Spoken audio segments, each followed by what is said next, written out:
BJP पार्षदों का नगर आयुक्त के साथ नोक-झोंक का मामला अब तूल पकड़ते जा रहा है। इस मामले में प्रधानमंत्री कार्यालय ने सीधे सीधे हस्तक्षेप करते हुए बनारस प्रशासन से इस पूरे मामले की जानकारी मांगी है। उसके बाद जिलाधिकारी महोदय ने भी पार्षदों को बुलाया, उनके साथ बातचीत की, समझने की कोशिश की कि उनकी बातें कहाँ नहीं सुनी जा रही हैं। ये तो हुआ एक पक्ष, लेकिन इसका एक दूसरा पक्ष भी है कि बाकी दलों के जो पार्षद हैं वो इस विषय को किस तरीके से देख रहे हैं। इस वक्त हम नगर निगम में मौजूद हैं। नगर निगम में ये समाजवादी पार्टी के पार्षद दल के नेता अमरदेव यादव जी का चैम्बर है। अमरदेव यादव जी बैठे हुए हैं। समाजवादी पार्टी के 4-5 यहाँ पार्षद भी हैं। अमरदेव जी, जो कुछ हुआ कल परसों जो कुछ हुआ, आप वाकिफ होंगे उस वाकये से। आपको लगता है कि बीजेपी पार्षदों का जो आरोप है नगर आयुक्त पर, बनारस के अधिकारियों पर, नगर निगम के तमाम लोगों पर, उस आरोप में दम है? उनका कहना है कि अधिकारियों के मनमानी करने की वजह से बीजेपी का वोट कम हो गया, लोगों की नजर में सरकार की अहमियत कम होते जा रही है। आप उनसे इत्तेफाक रखते हैं? देखिए, मैं ये जरूर कहना चाहूंगा कि उनको जो वोट कम मिला है बीजेपी के का आरोप लगा है, ये तो उनका सोच है।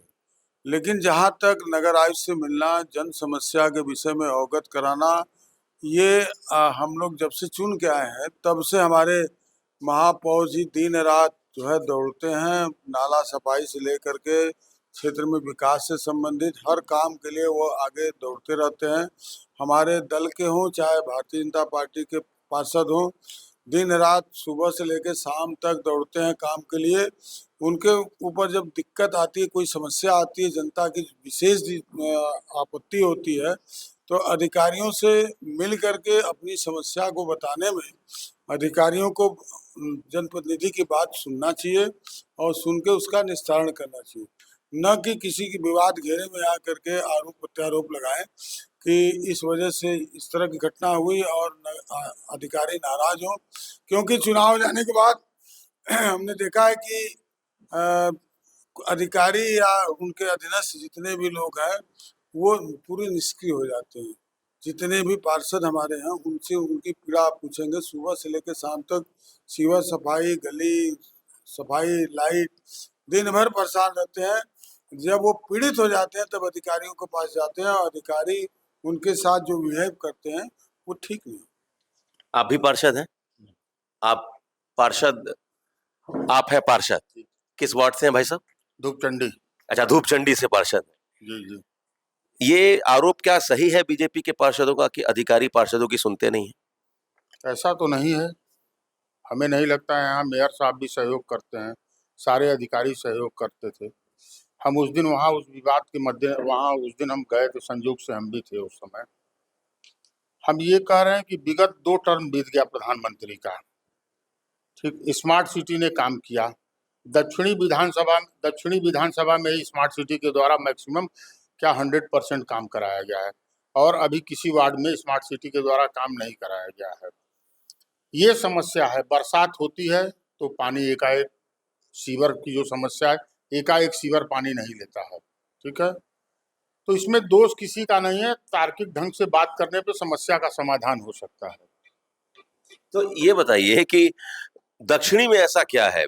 2022 में भी प्रतिष्ठा का विषय शहर दक्षिणी विधानसभा बन गया था, बड़ी मुश्किल से बीजेपी को जीत मिली वहां।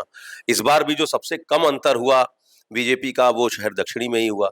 तो वहां ऐसा क्या है शहर दक्षिणी में कि वहां इतना समस्या है और वहां डेवलपमेंट को लेकर पार्षदों को भी जूझना पड़ रहा है?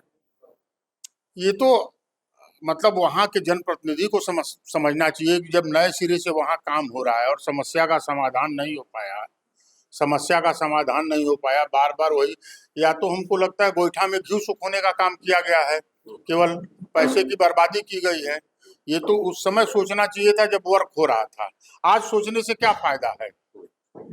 सारी गलियां बन गई हैं, सब कुछ हो गया है। उस समय सीवर लाइन क्यों नहीं बना? दक्षिणी के विधायक थे, यहाँ नगर निगम में मृदुला जायसवाल मेयर थी। तो उस समय अगर आप नहीं देखे हैं, उस समय का ठीकरा आज आप अधिकारियों पे पीटिएगा तो अधिकारी उसमें क्या करेगा? वो तो यही कहेगा ना कि मैं काम को दिखवा लेता हूँ। तो जब काम हो रहा था उसी समय एक प्लानिंग के तहत एक आपसी सह एक सामंजस्य बनाकर काम होता तो शायद ये दिन नहीं देखना पड़ता। आप कहाँ से पार्षद हैं सर? जी, पिसौर वार्ड नंबर 49 से हूँ। अच्छा, क्या नाम हुआ आपका? गोविंद सासी पटेल। जी, तो गोविंद जी, क्या लगता है कि वाकई अधिकारी आप लोगों की नहीं सुनते हैं या आरोप में कोई दम नहीं है, मिथ्या आरोप है? नहीं, देखिए, आरोप में सच्चाई है। अब रह गई बात कि जो नगर निगम का जो कार्य करने का तरीका है यहाँ, या कह लीजिए कि जो हमारे जिले की जनता की जो अपेक्षाएं हैं, और खासकर ये ट्रिपल इंजन की सरकार जो है, जितना आपने उम्मीद दिखाया है, जो ख्वाब दिखाया जनता को, उस पे आप कहीं खरे नहीं उतरे। आपने जो है आश्वासन दिया क्योटो बनाएंगे, और जनता ने अपेक्षा किया, और जितनी भी कार्यदायी संस्था हैं, वो कार्यदायी संस्था काम करती हैं, उनकी कार्य की गुणवत्ता का कभी जो है जांच नहीं हुआ, उसकी ऑडिट नहीं हुई, और कितना काम किए, कितना काम अच्छा किए, उसकी गुणवत्ता की जांच नहीं हुई। और आज जो क्षेत्र में जो पार्षद निर्वाचित हुए हैं, पूर्व में जो कंपनियां काम करा दी, आज वो जो है कहीं दिखाई नहीं दे रही हैं। आज जो समस्या आ रहा है वो अधिकारी से कहा जा रहा है, तो अधिकारी उस पे हाथ खड़े कर रहे हैं, वो अपने को अक्षम पा रहे हैं। तो जो वर्तमान में है उसकी भी अपनी एक समस्या है। जो अधिकारी हैं, संसाधन नहीं है, तो फिर वो काम नहीं करा पा रहे हैं, और वो नाराजगी जो है पार्षद झेल रहा है। तो पार्षद कहाँ जाएगा? पार्षद की जो समस्या है, हमारे मेयर साहब भी प्रयास करते हैं, हम लोग सदन की बैठक होती है, सदन में बार बार ये चर्चा होती है कि अधिकारी जो है लापरवाही बरत रहे हैं, ध्यान नहीं दे रहे हैं। तो अधिकारी के पास जब हम लोग जाते हैं तो अधिकारी संसाधन के अभाव में जो है की बात करते हैं। गोविंद जी, आप संसाधन के अभाव की बात कर रहे हैं, यहाँ कहा जा रहा 35,000 करोड़ रुपया बनारस में खर्च किया गया 10 साल में। संसाधन की कमी है कहाँ? नहीं, तो खर्च किया गया तो वो कहाँ गया, ये जनता को दिखना चाहिए ना, जनता को दिखना चाहिए।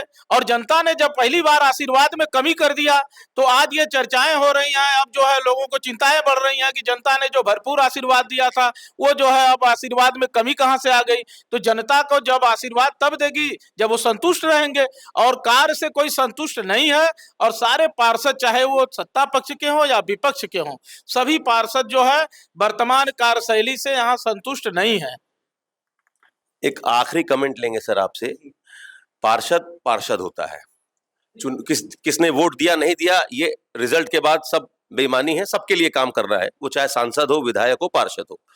आपको लगता है कि बनारस में चाहे वो बीजेपी का पार्षद हो, चाहे वो समाजवादी पार्टी का पार्षद हो, डेवलपमेंटल प्रोजेक्ट्स में उसकी राय ली जाती है, उसको तवज्जो दी जाती है? आपको लगता है? देखिए, यहाँ सदन में सत्ता पक्ष की बहुमत है, बहुमत से जो भी निर्णय करते हैं वो ही मान्य होता है। और जितने भी पार्षद जो चुन के आए हैं, चाहे बीजेपी के, चाहे समाजवादी पार्टी, चाहे कांग्रेस या निर्दल, मैं बता दिया आपको, चुनाव जीतने के बाद पार्षद चपरासी की तरह काम करता है। ये स्थिति यहाँ शहर के अंदर है। कोई भी पार्षद यहाँ अपने से ये सोच ले कि हम अधिकारियों से कह के काम करा लें, तो वो संभव नहीं है। कोई भी अधिकारी या कर्मचारी वार्डों में, शहरों में भ्रमण करके नहीं देखता कि क्या समस्या है। आज हमारे प्रथम नागरिक महापौर जी को जो है पूरे शहर में भ्रमण करना पड़ रहा है नाला सफाई के लिए। अगर अधिकारी इतना सक्रिय होते तो आज उनको, महापौर जी को, जगह जगह घूम करके नाला सफाई के लिए जो है प्रयास नहीं करना पड़ता। आज पूरे शहर की किसी भी पार्षद के क्षेत्र में आप चेक करवा लें कि पूरे मैनुअल के अंदर सील्ड भरा हुआ है। बरसात हो गई, पूरा सील्ड से भरा हुआ, सीवर लाइन चौक कर रहा है, कोई भी पानी नहीं निकल रहा, हर गलियों में पानी भर गया। तो ये सारी कमियां हैं। उस कमियों को सुधारने के लिए अगर हमारे माननीय पार्षद किसी भी दल के अगर गए हैं, तो उन्होंने कोई गलत नहीं किया है, कोई अपने घर के लिए उन्होंने मांग नहीं किया। जनता की समस्या के लिए अगर वो अपनी बात रखते हैं, अगर उस पर अधिकारी नाराजगी व्यक्त करते हैं, तो ये गलत है। जनता की समस्या के लिए पार्षद किसी भी समय किसी अधिकारी के पास जा सकता है। अधिकारी को इस काम को करने के लिए बाध्यता है। चलिए, तो इसी कमेंट के साथ हम अपनी बातचीत खत्म कर रहे हैं। अमरदेव यादव जी पार्षद दल के नेता हैं समाजवादी पार्टी के। इनका कहना है कि पार्षद चाहे बीजेपी का हो, समाजवादी पार्टी का हो या निर्दलीय हो, अधिकारी सुनते नहीं हैं, पार्षदों को चपरासी बना दिया गया है। इसी कमेंट के साथ मैं अब इजाजत लूंगा। Amit Singh, TV9 UP Varanasi.